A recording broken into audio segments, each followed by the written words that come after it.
요나서 2장 1절부터 10절입니다. 구약성경 1288쪽입니다. 요나서 2장 1절로 10절. 자, 찾으셨으면 제가 봉독해 드리도록 하겠습니다. 요나가 물고기 뱃속에서 그의 하나님 여호와께 기도하여 이르되 내가 받은 고난으로 말미암아 여호와께 불러 아뢰었더니 주께서 내게 대답하셨고 내가 수월의 뱃속에서 부르짖었더니 주께서 내 음성을 들으셨나이다. 주께서 나를 깊음 속 바닷 가운데서 던지셨으므로 큰 물이 나를 둘렀고 주의 파도와 큰 물결이 다 내 위에 넘쳤나이다. 내가 말하기를 내가 주의 목전에서 쫓겨났을지라도 다시 주의 성전을 바라보겠다 하였나이다. 물이 나를 영혼까지 둘러싸며 깊음이 나를 에워싸고 바다풀이 내 머리를 감쌌나이다. 내가 산의 뿌리까지 내려갔사오며 땅에 그 빗장으로 나를 오래도록 막았사오나 나의 하나님 여호와여 주께서 내 생명을 구덩이에서 건지셨나이다. 내 영혼이 내 속에서 빈곤할 때에 내가 여호와를 생각하였더니 내 기도가 주께 이르렀사오며 주의 성전에 미쳤나이다. 거짓되고 헛된 것을 숭상하는 모든 자는 자기에게 베푸신 은혜를 버렸사오나 나는 감사하는 목소리로 주께 제사를 드리며 나의 소원을 주께 갚겠나이다. 구원은 여호와께 속하였나이다 하니라. 여호와께서 그 물고기에게 말씀하시매 요나를 육지에 토하니라. 자, 오늘은 요나를 통해서 본 성장이라는 말씀으로 함께 은혜를 갖도록 하겠습니다. 우리가 지난주에 회개, 회심이라고 하는 것은 처음 예수 믿을 때만 일어나는 것이 아니라 신앙생활의 전 영역에서 일어나야 할 회심과 회개라고 얘기를 했습니다. 그래서 오늘은 우리 교리적인 측면에서 구원이라고 할 때 이 구원에 대해서 우리가 한번 교리적인 측면에서 함께 한번 살펴보도록 하겠습니다. 보통 우리 교회에서 우리 대한예수교 장로교에서 배우는 기독교 교리에서 구원은 9가지입니다. 9가지로 설명을 하는데 소중, 해신, 칭수성, 건령 이렇게 해서 첫 글자를 따라서 얘기합니다. PPT 하나 보여주시면 저기 보면 뭐냐면 주여 예수님을 오늘 또 우리가 신앙을 고백했는데 내가 예수 그리스도를 믿습니다 라고 얘기할 때 9가지 중에 6가지는요 내가 예수님을 믿습니다 할 때 저 6가지가 동시에 일어나요. 근데 동시에 일어났는데 나름은 우리가 논리적으로 전개하려고 6가지가 순서를 정합니다. 소명은 뭐냐면 하나님이 우리를 부르신 거예요. 그러니까 구원은 내가 예수를 믿는 게 아니라 사실은 하나님이 나를 불러줘야 여러분 내가 예수를 믿는 거예요. 하나님의 부르심이 있고 부르심을 받음으로 중생 본너에 다시 태어나는 거예요. 태어난다는 초점에 여러분 기준을 기억하십시오. 태어나기 때문에 뭘로 태어났냐? 여러분 장성한 사람으로 태어난 게 아니라 갓난아기로 태어난 거예요. 영적으로 갓난아이로 다시 태어납니다. 근데 갓난아이로 태어났는데 마치 이거는 뭐와 같냐면 전에는 검은 바지가 입어서 검은 바지는 아무 때나 앉아도 티가 안 나잖아요. 근데 다시 태어난다는 것은 흰 바지를 입은 거예요. 흰 바지 입으면 아무 때나 앉을 수 없어요. 아무 때나 앉았다가 작은 점들도 때와 흠도 다 보이죠. 그래서 그 때와 흠이 보여지니까 뭐가 일어나냐? 양심에 찔려서 회개가 일어나는 거예요. 회심이 일어나는 거예요. 거룩을 향하여 나가는 겁니다. 자, 회개가 일어나고 신앙은 예수님을 믿는 믿음을 얘기하고 칭의는 뭐냐? 하나님께서 우리를 뭐라 하냐? 의롭다. 내가 의로워진 게 아니라 하나님이 우리를 의롭다고 명하시는 거예요. 그리고 수양 딸 들어봤죠? 그러니까 하나님의 자녀가 된다는 거예요. 여러분, 저 6가지는 내가 예수님을 믿습니다. 하나님과 교회 앞에 우리가 신앙을 고백할 때 여러분 저게 한꺼번에 시작됩니다. 9가지 중에 3분의 2의 내용이 들어가요. 그러다 보니까 우리는 처음 예수 믿을 때 그 부분을 강조하기 쉬워요. 그런데 여러분 저거는 구원의 완성이 아니란 거죠. 구원의 완성은 뭐냐? 저 끝에 보시면 영화입니다. 영화는 뭐냐? 영화는 그겁니다. 내가 죽고 예수님이 이 땅에 다시 오십니다. 다시 오실 때 내 몸이 부활해요. 부활하여서 하나님의 나라 천국에 들어갈 때 그제서야 영화롭게 하나님 나라에 들어가는 거예요. 그제서야 뭐가 되는 거예요? 천국이 구원이 완성되는 저 지점입니다. 그러면 그 사이에 있는 두 개, 성화와 뭐가 있죠? 견인이 있죠. 여러분, 성화와 견인이 뭐냐? 엔터 한번 쳐주세요. 여러분, 성화와 견인이, 저 지금 파란색 연기가 뭐냐? 우리가 소위 말하는 우리 인생은 아침 안개와 같이 짧다라고 하는, 우리가 살아서 살아가는 인생이에요. 자, 예수를 믿음으로 신앙생활이 출발이 되지만, 그러면 이제 성도는 뭐냐? 짧게 얘기합니다. 성화와 견인이라는 거죠. 성화, sanctification, 점점점 거룩해진다는 거예요. 하나님의 형상을 닮아간다는 거예요. 거룩한 백성으로 만들어진다는 거죠. 그런 과정으로 나가고, 견인은 뭐냐? 하나님의 거룩한 백성으로 살아가야 되는데, 사람이라고 하는 것이 신앙이 항상 성장하느냐? 그렇지 않아요. 죄의 유혹으로 말미암아 넘어지고, 마음의 상처와 아픔으로 말미암아 넘어지고, 여러분, 넘어지고 자빠지고 신앙의 회의감을 느끼고, 그래서 교회도 안 나오고 이럴 수 있다는 거죠. 이런 일련의 과정 속에서 하나님은 그러면 어떻게 하냐? 가만히 지켜보니 아니요. 그 영혼을 불쌍히 여기시사 견인해가요. 하나님께서 마치 고장난 차를 견인차로, 물론 한자로 견인은 그런 뜻은 아니지만 이해하기 쉽도록 마치 고장난 차가 고장나면 견인차가 올바른 방향으로 고치려고 이끌어가듯이 하나님의 전적인 은혜로 이끌어가시는 은혜가 있습니다. 오늘 성경의 요나가 딱 그런 경우입니다. 하나님이 올바른 방향으로 이끌어가신 하나님의 은혜가 있어요. 스스로 자원하는 마음을 가지고 여러분 성화로 나가는 인생이 있는 반면에, 어떤 인생은 하나님께서 그런 길로 이끌어 가신다는 겁니다. 여러분 보십시오. 하나님은 우리를 만드셨을 때 하나님의 형상이라는 자유의지를 우리에게 주셨어요. 여러분, 자유의지, 그러니까 자유라는 단어가 우리는 쉽게 이런 생각을 할 수 있어요. 하나님이 우리에게 자유 주셨어? 그러면 내 마음대로 해도 되겠네. 내 마음대로 살면 되겠네. 내 기분 나는 대로, 내 내키는 대로 하면 되겠네. 이런 생각을 하기 싫어요. 근데 성경은 그렇게 얘기하잖아요. 뭐라고 하냐냐? 내가 너에게 자유의지를 줬지만 네가 가지고 있는 이 자유의지를 가지고 나를 섬겨. 내가 한 말을 따라 순종하며 살아. 이게 기독교의 최고의 영성이거든요. 이게 자유의지를 줘놓고 자유를 주는 게 아니라 그 자유를 가지고 네가 스스로 나를 믿도록 선택해라고 하는 게 하나님이 우리에게 주신 자유의지를 주신 궁극적인 목적이에요. 그럼 우리가 이렇게 보면 이게 오해할 수 있어요. 아니 그거는 로봇이 아니냐고. 아니 그거는 리모컨 아니냐고. 리모컨 여기 있는데 버튼 누르면 누른 대로 작동하듯이 이런 거 아니냐고 이렇게 생각할 수 있습니다. 근데 그게 아니에요. 왜냐하면 인간에게 있어서 인격적인 존재로서 자유의지를 줬다는 것은, 자유라고 하는 것은 반드시 거기에 따라오는 플러스 알파가 있어요. 그게 뭔지 아세요? 책임이라는 거예요. 내가 뭔가를 선택하고 뭔가를 결정할 때 반드시 거기에는 뭐냐? 책임이 따르게 되어 있습니다. 책임이 오게 되어 있어요. 근데 책임을 지는 자유를 선택을 해야 되는데 책임을 지지 아니하는 자유를 하려고 하는 사람들이 있어요. 그런 사람을 가리켜서 우리는 뭐라고 하냐? 그 사람은 자유하는 사람이라고 얘기하지 않고 방종한다라고 하죠. 방종. 여러분, 책임을 가지고 그것을 살아가는 겁니다. 제가 오후 예배 때 늘 하는 것이 있죠. 무인도에 혼자 살 때는 법이 필요 없어요. 질서가 없어요. 무인도는 내가 곧 법이에요. 내 마음대로 살면 돼요. 그런데 무인도에 나 아닌 또 다른 사람이 존재하기 시작하면 거기는 뭐가 되냐? 법과 질서와 약속과 언약이 존재하게 되어 있습니다. 내 마음대로 살 수 없어요.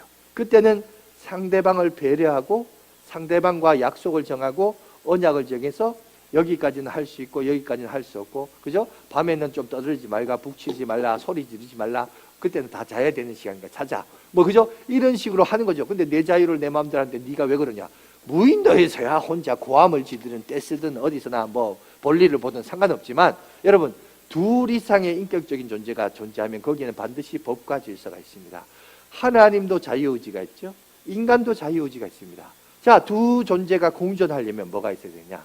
하나님께서 여러분 언약을 해요. 근데 그 언약은 보면 일방적인 언약이에요.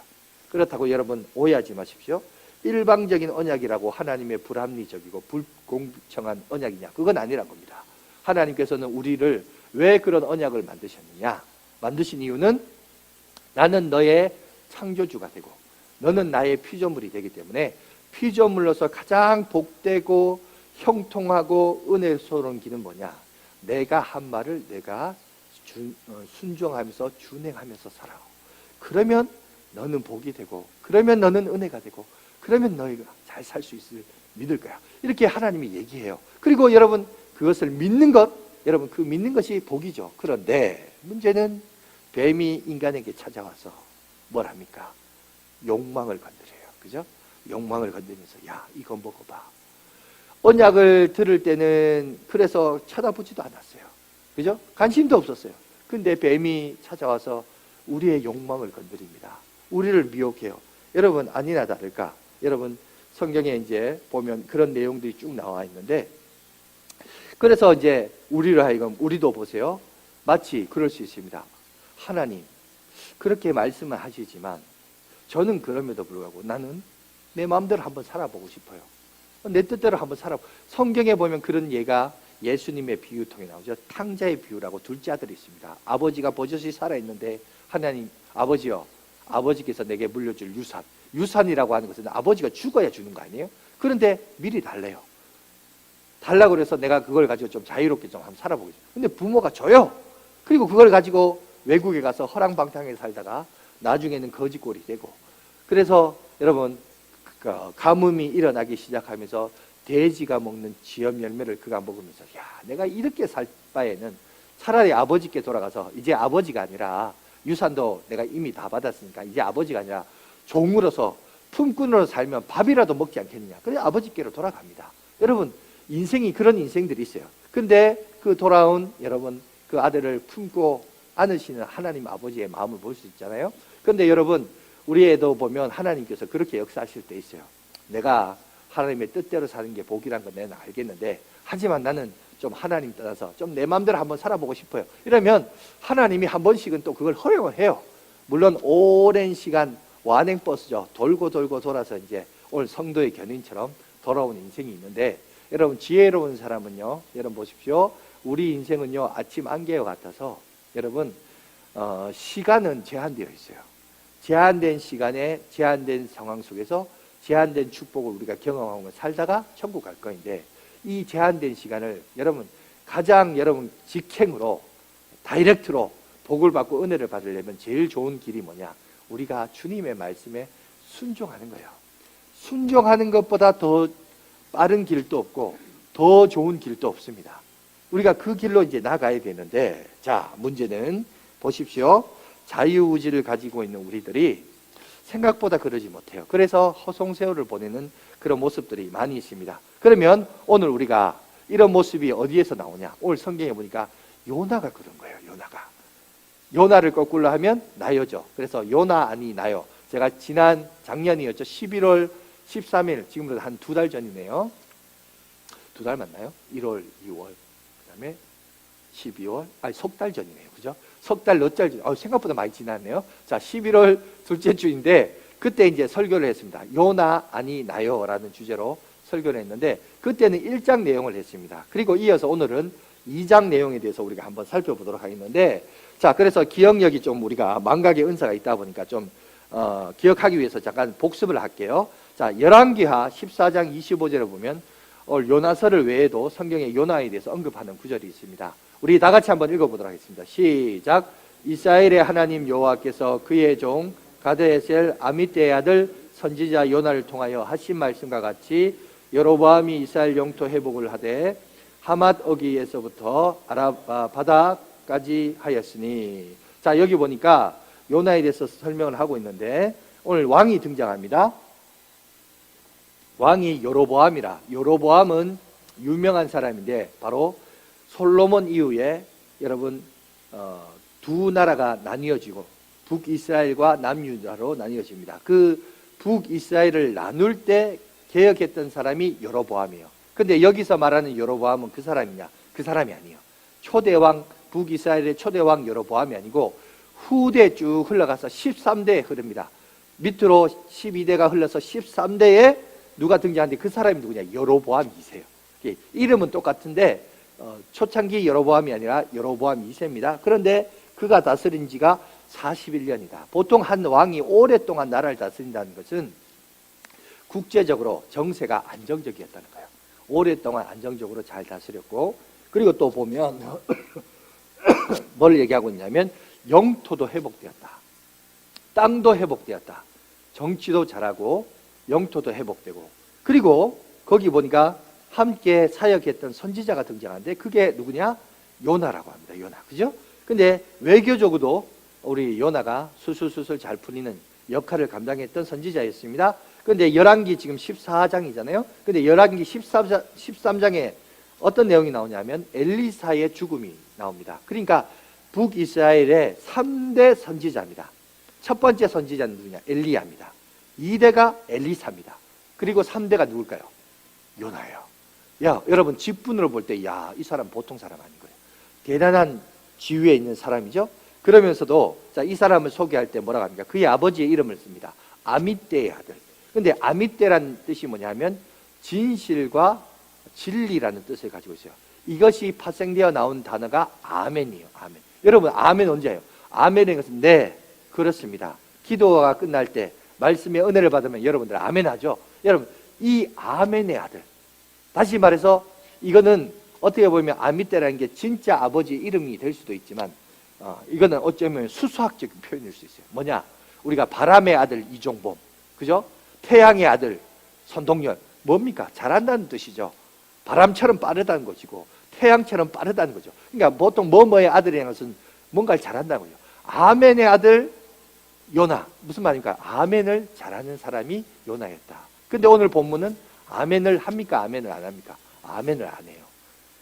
약간 반어법이죠. 이름은 아멘의 아들인데 평소에는 아멘 잘하는데 국제적인 정세나 국제적인 상황은 하나님의 생각보다 내 생각이 옳다라고, 내가 똑똑하다고 생각하는 여러분 아멘의 아들이 아멘하지 아니한다, 이런 말을 오늘 우리에게 얘기하고 있습니다. 그래서 어떻게 하느냐? 우리 1장에 보면 하나님이 니누에로 가라, 아수르 수도인 니누에로 가라고 했는데 니누에로 가지 않고 지중해를 타고 지금의 스페인 지역인 다시스로 가고자 했습니다. 다시스로 가고자 했지만 우리 오늘 말씀은 제가 준비하지 않았는데 1장 17절 보세요. 어떤 일이 일어났냐? 다시스로 가다가 보십시오. 1장 17절 여호와께서 이미 큰 물고기를 예비하사 요나를 삼키게 하셨으므로 요나가 밤낮 3일을 물고기 뱃속에 있느니라. 여러분 3일간 물고기 뱃속에 지금 들어간 거예요. 그런데 물고기 뱃속에 들어간 것도 그 여러분 과정을 보시면 뭐냐? 자, 배 밑에서 잠을 잡니다. 풍랑이 일어나요. 사람들이 난리가 난 거예요. 근데 요나는 자고 있어요. 자는 요나를 깨웁니다. 지금 난리가 났다. 지금 어디서 자고 있느냐? 일어나라. 너의 신에게 기도하라. 지금 도대체 왜 이런 풍랑이 일어나냐? 근데 요나가 말해요. 이런 풍랑은 내가 하나님의 말씀에 내가 순종하지 않아서 이 풍랑이 일어났다라고 잠잠히 여러분 사람들 앞에서 고백을 해요. 그러니까 그 이야기를 들었던 선원들은 요나의 이야기를 듣고 어떻게 하냐? 두려워 떱니다. 겁을 냅니다. 아니 이렇게 감히 이런 풍랑에 대해서 단호하게 말하는 이런 선지자를 처음 봤기 때문에, 이런 사람을 처음 봤기 때문에 두려워하면서, 그런데 요나는 두려워하지도 않고 뭐라고 하냐? 그러니 나를 바다에 던지라라고 해요.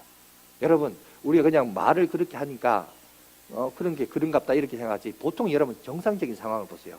풍랑이 일어나죠. 그러면 자연적으로 뭐라고 여러분 요나가 여러분 정상적인 사람이라면 뭐라고 얘기해요? 나를 바다에 던지라고 얘기하겠어요? 뭐라고 해요? 무릎 꿇고 우리가 보통이면 하나님 저 잘못했어요, 살려주세요, 그죠? 회개할 거 아니에요. 근데 회개를 하는 게 아니라 뭐라고 해요? 나를 바다에 던져라. 무슨 말입니까? 여러분 요나가 지금 무슨 생각을 하고 있냐면, 여러분 북이스라엘의 3대 선지자이고 여러분 나라의 영토도 회복하고 안정적인 국가적인 것을 운영했던 사람입니다. 그런데 요나가 니느웨에 대한 자기의 생각은 아마 역사적으로 뭔가 문제가 있었을 거예요. 우리나라 식으로 말하자면 여러분 반일 감정, 저 북한을 향하여 좋지 못한 감정 가진 여러분 입장을 가진 사람이었을 거예요. 그러니 그 땅에 가서 복음을 전파하라, 이 말이 싫었던 거예요. 혹시 몇몇 사람들이 복음을 듣고 회개할까 봐 그게 싫었던 거예요. 그게 싫으니까 뭐 하느냐? 나는 차라리 죽겠다는 거죠. 지금 요나는 뭐냐? 하나님의 말씀에 내가 차라리 순종할지언정 차라리 나는 바닷물에 빠져 뭐 하겠다는 거예요? 죽겠다는 거예요. 나 자살하겠다는 거죠. 여러분 그만큼 요나는 싫었어요. 누가? 니느웨 사람들이 복음 듣고 회복되는 걸 싫었어요. 내가 반드시 거기 가서 복음 전하면 그 중에 회개할 사람들이 있을 것이고 그 회개로 말하면 하나님이 용서하실 텐데 아니라는 거죠. 40일 뒤에 망하라는 거죠. 지금 마치 터키나 시리아처럼 지진이 일어서 망하듯이 저렇게 멸망하라. 이걸 원했던 거예요. 그러니 자기는 차라리 내가 죽으면 죽었지 내가 가서 복음 안 전하겠다는 거죠. 야, 고집불통이에요. 이런 선지자였어요. 그런 선지자가 어떻게 합니까? 결국 물에 던져짐을 당하죠. 그리고 그 물고기가 그를 삼킵니다. 그리고 우리가 아까 17절에 살펴본 대로 며칠이 지났죠? 3일이 지났습니다. 그죠? 3일이 지났어요. 여러분 보십시오. 인간은 참 뭐가 무섭냐면 여러분 잘못된 자아상과 삐뚤어진 자아상이 이게 무서워요. 왜곡된 시야와 입장과 해석이 참 이게 무서워요. 별거 아닌 거에 대해 고집을 부려요. 내 생각이 맞다는 거죠. 하나님 당신 생각이 틀렸다는 거예요. 내가 하는 이게 맞다. 이게 요즘 트렌드고 이게 요즘 우리의 문화고 그러니 하나님 이렇게 하셔야지 왜 당신 고집대로 하냐는 거죠. 내가 그렇게 살 바에 난 죽겠다는 거죠. 여러분 우리가 이렇게 살아갈 때가 많아요. 여러분 그러면 그 사람을 하나님이 내버려 두시냐? 아닙니다. 그 사람을 바꾸려고 해요. 그럼 바꾸는 과정에서 어떻게 하느냐? 여러분 그래서 보면 그 사람에게 고난이 와요. 환난이 옵니다. 물론 우리가 모든 고난과 환난을 다 이해할 수 없지만 그러나 여러분 고난과 환난은 우리로 하여금 뭘 하느냐? 하나님을 바라보게끔 합니다. 자, 처음에 보십시오. 1장에서 요나는 여호와의 낯을 피해서 도망갔습니다. 그런데 물고기 뱃속에서 3일이 지나자 여호와의 얼굴을 구하고 있어요. 전에는 죽으면 죽었지, 내가 자살하면 자살했지, 나 안 할 거라고 했던 그가 이제 비디오 3일이 지나고 난 다음에 뭐 하고 있냐? 하나님 앞에 얼굴을 구하고 있어요. 하나님 나를 구워주세요. 나를 용서해 주세요. 여러분 고난을 통하여 회심하는 모습을 봅니다. 2절 보세요. 2절. 자, 본문 2절 우리 다 같이 한번 읽어보도록 하겠습니다. 시작. 이르되 내가 받은 고난으로 말미암아 여호와께 불러 아뢰었더니 주께서 내게 대답하셨고 내가 수월의 뱃속에서 부르짖었더니 주께서 내 음성을 들으셨느니이다. 자, 여호와의 얼굴을 피해 다 씻으러 갔지만 이제 3일이 지나고 나서야 뭐라고 있냐? 여호와의 얼굴을 구하고 있습니다. 자, 여기서 한번 우리가 생각해 봐야 될 것이 있습니다. 뭐냐? 여러분 우리도 인생을 살아가면서 어떤 것을 선택합니다. 어떤 것을 결정합니다. 여러분 선택하고 결정할 때 있어서 많은 배경 지식들이 있겠죠. 그죠? 뭐 여러 가지 정보를 가지고 내가 어떤 것을 결정하고 선택을 할 거예요. 그런데 그것을 선택하고 결정하는 데 있어서 보십시오. 잘못된 선택을 하는 게 있어요. 그게 뭐냐? 첫 번째, 내 감정에 의해서, 내 기분에 의해서, 내 자존심 때문에, 그것 때문에 잘못된 선택과 결정을 할 때가 있어요. 그런데요, 이 잘못된 선택과 결정은 시간이 필요해요. 시간이 지나면 보세요. 감정과 기분은요, 올라갔다가 시간이 되면 내려갔다가 또 올라갔다가. 여러분 감정은 진리가 아니에요. 기분은 진리가 아니에요. 자존심 진리 아니에요. 그런데 여러분 요나가 보세요. 3일 전만 하더라도 나 죽으면 죽었지, 나 죽겠나이다, 나 자살하겠다고, 나 물에 빠뜨려 죽여라고. 근데 3일 지나서 물고기 뱃속에서 하나님 살려주세요, 여러분 인간이 이 마음에, 우리 흔히 마음을 갈 때라고 하잖아요. 변심이란 게 이래요. 그때는 죽겠다고 해요. 여러분 그래서 자살하고 싶은 사람들 3일만 좀 참아보세요. 생각이 바뀔 겁니다.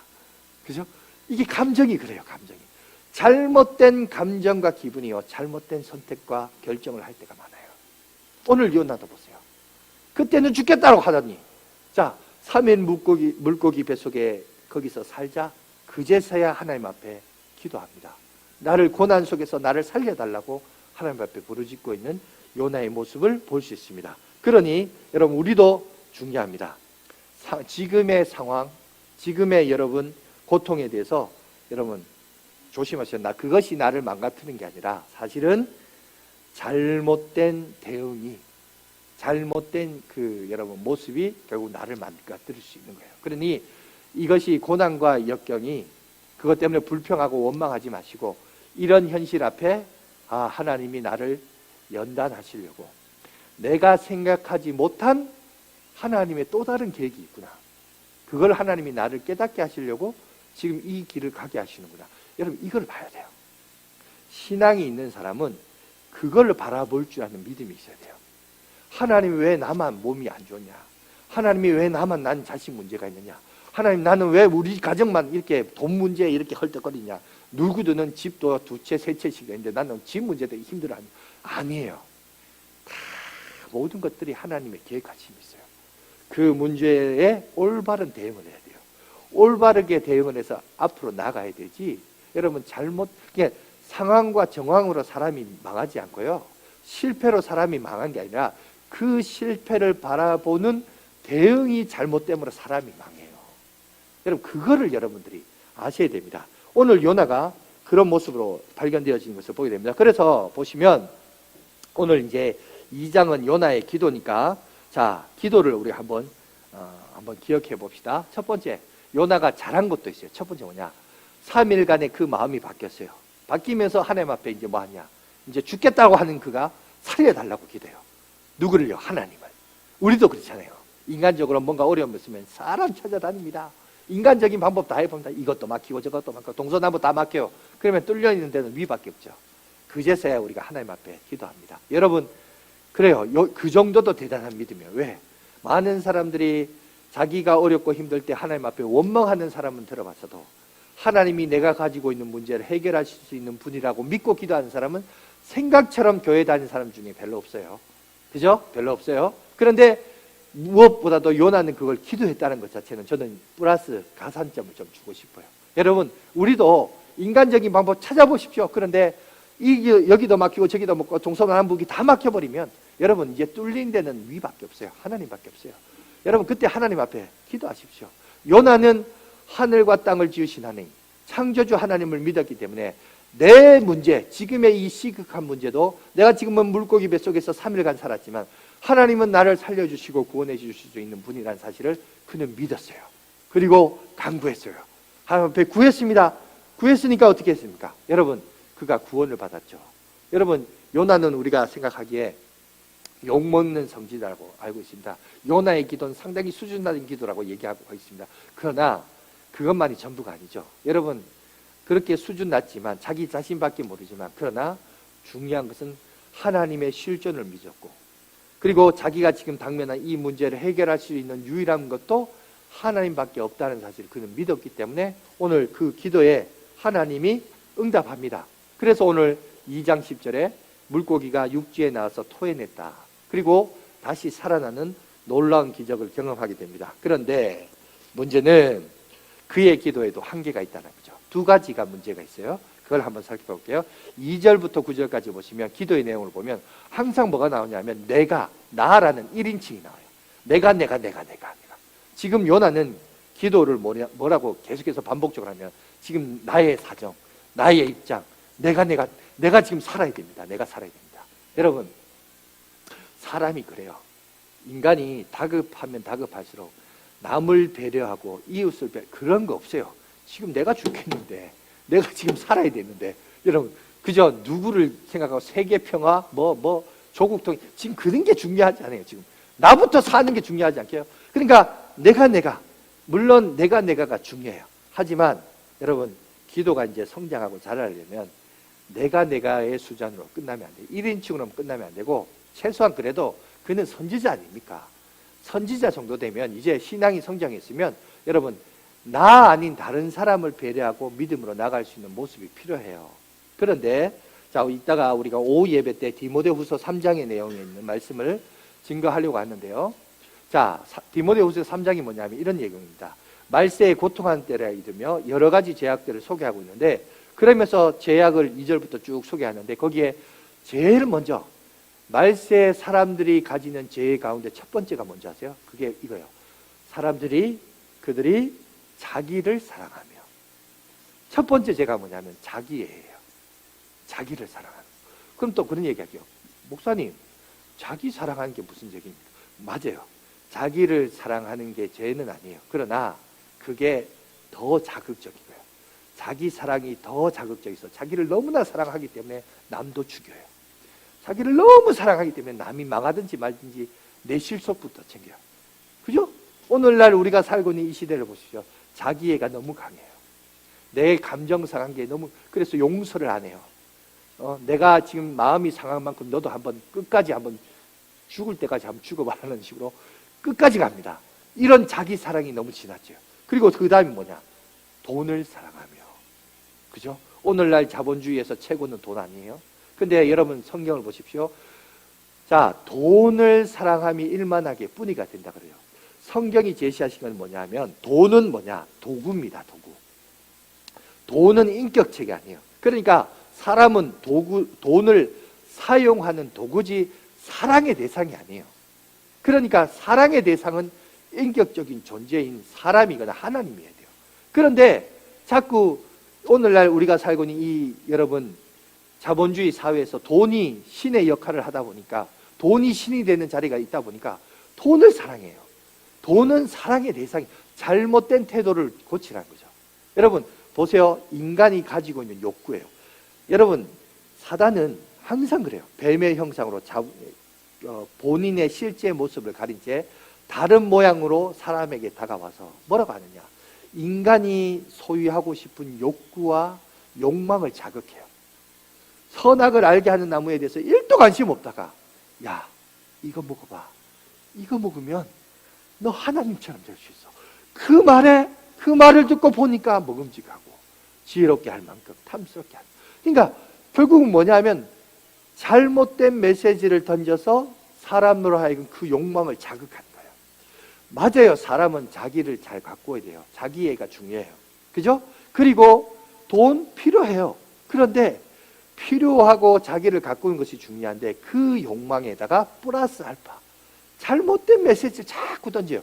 그래서 그렇게 살아야 네가 살아오라고 거짓된 메시지를 오늘날 다른 모양과 다른 가지 모습으로 오늘날 창세기에는 뱀의 형상이었지만 오늘날 우리에게는 그게 미디어가 될 수 있고 그게 우리의 선생님이 될 수 있고 어떤 잘못된 선배도 될 수 있고 세상 사람들의 가르침이 될 수 있고 여러분 그렇게 살면 여러분 우리는 무너져요. 자기를 사랑하는 게 아니에요. 기독교에서 여러분 우리가 기쁨을 영어로 joy라고 합니다. joy가 뭐냐? 제가 전에도 말씀을 했는데 PPT 하나 준비했는데 잠깐 보여주세요. joy는 이겁니다. 우리가 삶을 살아갈 때 엔터 한번 쳐보세요. 진정한 joy는 첫 번째 지저스 예수님이죠. 예수님을 첫 번째 1순위로 세우고 그 다음에 others 다른 사람을 중심에 모시고 하나님을 중심 이웃 중심, 그 다음에 yourself, 너 자신은 세 번째예요. 근데 세상은 거꾸로죠. 거꾸로 역기능이죠. 뭡니까? 너 자신부터 챙겨. 그리고 다른 사람 눈치 좀 봐. 눈치 보며 살아. 하나님은 나중에, 하나님은 용서해줘. 괜찮아. 하나님은 나중에 생각하고 중요한 건 너 자신을 챙기고 사람 눈치 보면서 하고 하나님은 나중에. 그죠? 세상 사람들이 보는 기준이 뭐예요? yourself, others, Jesus예요. 그런데 기독교는 반대예요. 하나님 중심, 이웃 중심, 그 다음에 너 자신은 세 번째예요. 그런데 그렇게 살아야 진정 조이, 기쁨이 와요. 그런데 우리는 자꾸 거짓된 메시지에 더 익숙하죠. 여러분 조이라는 순서가 아니라 역기능을 우리는 사실은 세상 사람들은 그것이 진리라고 얘기하고 그렇게 사는 게 당연한 거라고 그래야 네가 기뻐하고 그래야 네가 살 수 있어라고 얘기하는데 아닙니다. 여러분 얼마나 우리 자신이 말씀 속에서 오염된 세상을 살아가는가. 아마 여러분들 중에도 저 조이라는 단어가 저게 목사님이니까 저렇게 얘기하지. 세상 나가보세요. 어떻게 저래 삽니까? 이렇게 생각하는 사람도 있을 거예요. 그만큼 여러분 우리가 오염된 메시지에 익숙한 삶을 살아가고 있어요. 성경은 그렇게 얘기하지 않아요. 우리 인간이 진짜 기쁨을 누리려면 하나님 중심, 이웃 중심, 그리고 내가 세 번째예요. 내가 제일 먼저가 아니에요. 그런데 디모데 후서도 말하기를 사람들이 말세에 고통하는 때가 있는데 모든 죄의 근본적인 원인이 어디서 출발되는 줄 알아? 바로 자기를 사랑해서 자기를 너무 사랑해서 남도 죽여요. 죽이든지 살든지 상관이 없어. 나부터 살아야 되니까. 여러분 그게 죄악인 거예요. 1인칭 시점에서 여러분 그거 좋은 거 아니에요. 여러분 이거를 깨우쳐야 됩니다. 예수를 믿는다는 것은 내가 복받고 천국 갖고 할렐루야 아멘 이거 아니에요. 예수를 믿는다는 것은 내 시야가 열려지는 거예요. 하나님이 나를 왜 살렸을까요? 하나님이 왜 우리를 구원해 주셨을까요? 너희만 잘 먹고 잘 살아라. 여러분 그거는 무당 종교예요. 그건 기독교를 가정한 무당 종교입니다. 여러분 오늘날 지금까지 기독교가 제대로 가르치지 못했기 때문에 오늘날 교회가 세상에서 짓밟힘을 당하는 거예요. 여러분 오늘날 기억해야 됩니다. 하나님 중심, 이웃 중심, 그리고 세 번째가 내가 나가는 거예요. 이 진리대로 우리가 살아갈 때 살아갈 수 있죠. 그래서 여러분 보세요. 아까 구원의 서정에서 중생 본어에게 다시 태어난다는 게 뭘까요? 그건 어린아이로 태어난다는 겁니다. 여러분, 어린아이의 특징이 뭡니까? 막 울습니다. 왜 울까요? 배고파서 울어요. 아이가 막 웁니다. 왜 울까요? 여러분, 똥 싸고 기저귀 갈아달라고 울어요. 또 막 웁니다. 왜 울까요? 잠투정해서 웁니다. 여러분, 노련한 엄마일수록 아이의 울음을 듣고 얘가 왜 우는지 다 우는 것을 통해서 분석을 하더라고요. 아, 지금 여기 배고파서 우는구나. 지금 목욕해달라고 씻겨달라고 우는구나. 이거 다 알더라고요. 근데 여러분 보십시오. 어린아이는 보세요. 어린아이가 갖는 모든 기준이 뭐예요? 모든 게 나예요. 나. 지금 내가 배고프고 내가 지금 똥 쌌으니 내가 지금 잠투정하니 채워달라는 거죠. 모든 게 내가. 여러분, 이거는 뭐냐? 어린아이 신앙입니다. 이제 막 태어난 신앙입니다. 그런데 어린아이 신앙에 머물러 있으면 안 돼요. 이제 우리는 성장하고 자라야 됩니다. 성장하고 자란다는 게 뭐냐? 1인칭에서 이제는 한 단계 올라가는 여러분 기도의 자세와 모습이 필요합니다. 그죠?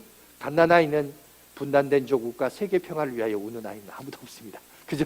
그러니까 우리가 이제 어린아이의 신앙에서 벗어나서 이제 우리의 신앙을 성장하고 자라나가야 되는데, 중요한 것은 오늘 요나의 기도를 보면 첫 번째 1인칭으로 기도했다는 것과 두 번째 뭐냐? 계속해서 보면 요나가 가지고 있는 고집이 있어요. 8절을 보시면 헛된 것을 숭상하는 모든 자들, 하나님께서 베푸신 은혜를 버린 자들, 누구냐? 이방인들을 가리켜요. 자기는 하나님의 성전에 미친 자로서 내가 마땅히 하나님 앞에 구원받아야 됩니다. 하지만 저 이방인들은, 저 아수르 사람들은, 저 니느웨 사람들은 죽어 마땅합니다. 여러분 보세요. 끝까지 자기 고집을 꺾지 않아요. 그 생각은 버리지 않아요. 그런데 하나님 성경을 보면 오늘 우리가 2장을 읽었잖아요. 요나서는 4장까지 있습니다. 하나님께서 그 요나를 바꾸려고 해요. 지금 그의 기도 속에는 모순이 있어요. 어린아이 수준밖에 안 되는 기도예요. 그러나 하나님은 그의 기도에 응답하시고 그래서 물고기 뱃속에서 살려줍니다. 왜 살려주느냐? 여러분 여기서 기억해야 돼요. 왜 하나님이 그를 살려주신가를 생각해야 돼요. 오늘 여러분 우리도 생각해야 돼요. 왜 하나님께서 양아진 교회를 나와서 교회 신앙생활을 하는가? 여러분 이거 생각해야 돼요. 나만 복 받고 은혜 받고 할렐루야 아멘. 여러분 그건 어린아이 신앙이에요. 그 정도에서 벗어나야 됩니다. 하나님께서 우리를 왜 살려주셨는가? 여러분 하나님은 그 깊은 어둠 가운데서 하나님의 이름을 부르짖을 때 구원하여 주셨던 것처럼 여러분 니느웨 성도 그 깊은 어둠 속에 있지만 하나님의 이름을 부르면 하나님께서 구원해 주시는 분이라는 것을 요나는 알아야 됐어요. 그죠? 자기만 구원받는 게 아니에요. 하나님은 모든 인류를 향하여 자기의 뜻을 저버리고 다른 길로 간다 할지라도 그 요나를 끝까지 추적하시고 포기하지 아니하신 하나님을 보면서 우리도 우리 인생을 향하여 포기하지 않으시고 우리의 이웃들을 향하여 포기하지 아니하시는 그 하나님을 우리가 볼 줄 알아야 돼요. 세 번째 뭡니까? 자, 그가 기쁨 속에서 기도 하나로 그가 건졌듯이 니느웨 백성들도 회개하고 기도하면 하나님은 용서해 주시는 하나님이다. 라는 사실을 여러분 요나를 통하여 오늘 우리에게 가르쳐 주고 있다는 겁니다. 요나 아니 나요라는 우리들이 잘못된 선입견과 입장에서 살아가는 우리들에게 하나님은 어떤 분이신가? 하나님의 긍휼하심의 크심을 오늘 가운데 얘기하고 있다라는 것입니다. 자, 그래서 오늘 우리가 요나를 통해서 본 성장이라고 그러는데, 자, 성화의 과정에서 우리가 이제 보십시오. 이 자리에 오신 여러분들은 예수를 믿고 구원을 얻었습니다. 그러면 지금 여러분들은 뭐냐? 영적인 갓난아이, 시작점, 출발점, 완성이 아니에요. 이제 우리는 시작점에 있습니다. 자, 시작점에 있으면서 우리가 출발하고 이제 갈 겁니다. 출발하는데 그러면 이제 우리도 성장하겠죠. 육체적인 것은 어린아이가 몸이 자라고 키가 자라고 몸무게도 성장하고 그러면서 성장이 보여지는데, 그러면 영적으로 자란다는 게 뭘까요? 영적으로 자란다는 것이 뭐냐? 자, 우리 양아진 교회 신앙 성장 프로세스 있습니다. 신앙 성장 과정을 제가 PPT로 준비했는데 잠깐 한번 보십시오. 저기 보시면 자, 약간 주황색 같은 노란색인가? 자, 저기 보시면 저기서부터 출발입니다. 우리 교회를 오면 신자입니다. 예수를 믿겠습니다라는 믿음으로 출발되어지죠. 그런데 저 사람은 거기서 끝나지 않고 예수 그리스도의 제자로서 늘 자기를 훈련하고 연단해서, 그죠? 예수 그리스도를 내 인생의 중심으로 모신 사역을 합니다. 그러면서 우리는 보십시오. 우리 교회의 청사진이요. 멘토링이라는 과정, 멘토를 통해서 자, 자기가 멘티를 만나서 신앙 과정을 12주간 교육하고 합니다. 그리고 나중에 이 사람은 어디까지 가느냐?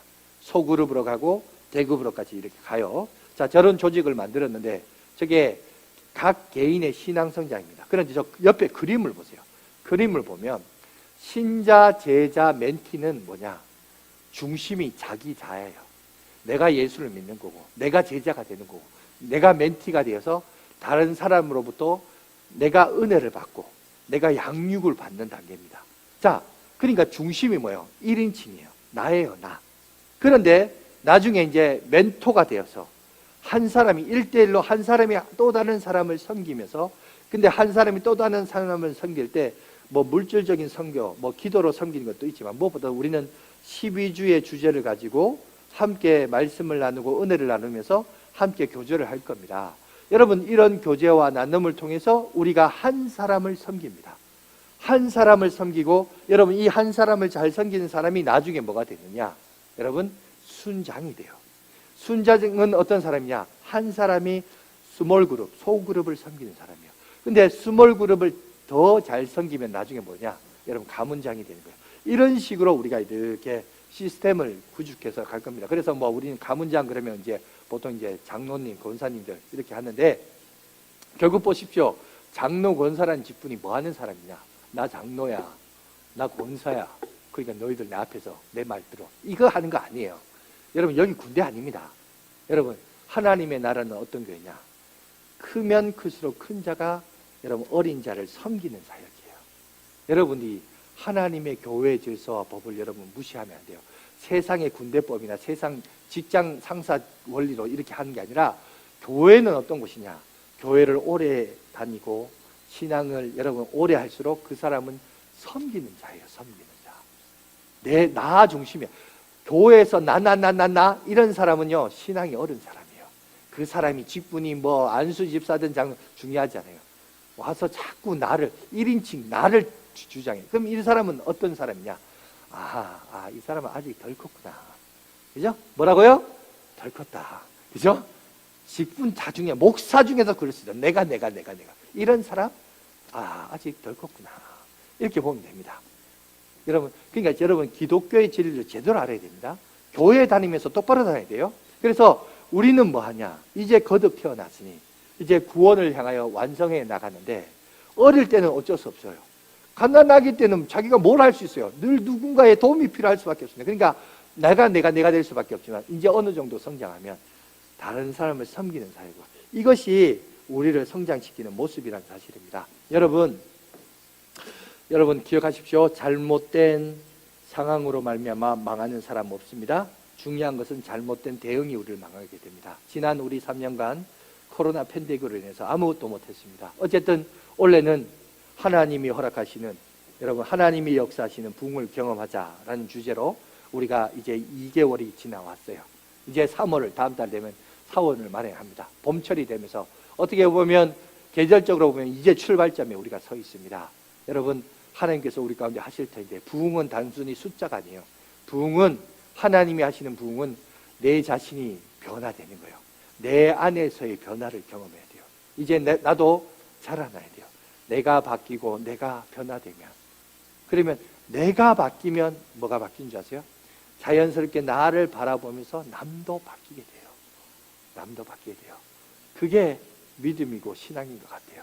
하나님은 우리에게 마치 저 구원의 서정을 보면 6가지는 금방 일어나는 게 가장 중요한 것 같지만, 사실은 우리가 아침 안개와 같이 마치 성화와 견인의 단계에서 올라갔다 내려갔다 하면서 우리가 하나님의 형상으로 닮아갈 것입니다. 그 닮아가는 과정 속에 여러분들이 깨어 있으시고 지혜를 가지셔서 늘 변화를 경험하시고, 여러분들이 변화한 만큼 우리 양화진 교회도 부흥할 줄 믿습니다. 간단해요. 그걸 경험하는 거예요. 우리가 추구하는 신앙생활은 세상이 제시하는 가치관이 아니에요. 하나님이 미리 말씀하시고 가르쳐 주시는 그 원리대로 살아가는 거예요. 그런데 그게 안 될 수 있어요. 조이처럼 아직까지는 나는 유어셀프가 먼저예요 라고 말하는 사람이 있어요. 근데 어쩔 수 없어. 근데 그 사람은 어린 거예요. 근데 어린 속에서 이제 단계 밟아가야죠. 예수가 중심이 돼야 되고, 예수가 세상의 중심이 돼야 되고. 여러분, 역사를 보십시오. 이 역사는 여러분이 인정하지 않든 인정하든 예수 그리스도가 세상의 중심입니다. 왜? 보세요. 2023년의 기준이 뭐예요? 예수 그리스도가 이 땅에 오심을 기준으로 여러분 1년, 2년, 3년 그 전을 비포 크라이스트, 예수 그리스도 이전이고 안노 도미나이 뭡니까? 예수 그리스도 이후의 세계. 지금 그렇죠? 왜 원래는 첫째 날이 달려보세요. 월화수목금토일, 일곱째 날이 토요일입니다. 안식일은 토요일이에요. 토요일 날이 빨간 날이 되는데 왜 일요일이 빨간 날이냐? 안식 후 다음 날 예수님이 부활하셨기 때문에 초대교회는 그 이후로부터 뭘 할까요? 그 날을 기념하여 예배를 드렸어요. 그것이 오늘날 예수를 믿든 안 믿든 이루는 빨간 날이고, 그죠?